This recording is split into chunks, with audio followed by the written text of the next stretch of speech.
এবারে নিট পরীক্ষাটা সকল স্টুডেন্টের কাছে একটা প্রচণ্ড বেদনাদায়ক। 22 লক্ষ প্লাস স্টুডেন্টের ভবিষ্যৎ প্রশ্নচিহ্ন মুখে।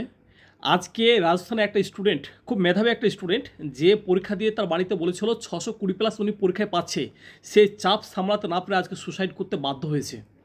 এই মৃত্যুটাই সম্পূর্ণ কেন্দ্র সরকারের। তারা এনটিএকে বেছে নিয়েছিল আর ন্যাশনালাইজ তারাই করেছিল।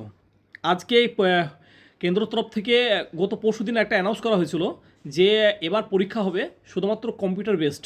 এটা খুব ভালো সিদ্ধান্ত, কিন্তু প্রশ্ন হচ্ছে এখানে যে পরিমাণ ক্ষতি হয়েছে বা যে পরিমাণ স্টুডেন্টের মনোবল ভেঙে গেছে, এটাকে পুনরায় উদ্ধার করতে পারবে না।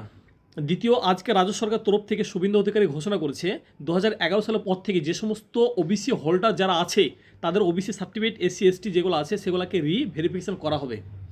তাদের মধ্যে কে ডুপ্লিসিটি করেছে বা কে প্রবলেম আছে না আছে সেগুলোকে পুনরায় দেখা হবে।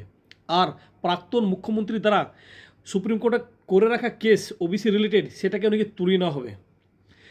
যেহেতু সোনা নিয়ে একটা বিশাল পরিমাণ আমাদের ইন্ডিয়াতে প্রবলেম চলছে, সেক্ষেত্রে বাংলার লাখ লাখ সুদক্ষ দক্ষ কারিগর যারা বিভিন্ন স্টেটে গিয়ে সোনা বানায়, তাদেরকে হিউজ পরিমাণ একটা চাকরি চলে যাওয়ার ভয় দেখছে এবং তারা এসে বাড়িতে কি করবে তারা প্রচণ্ড দিশাহারা।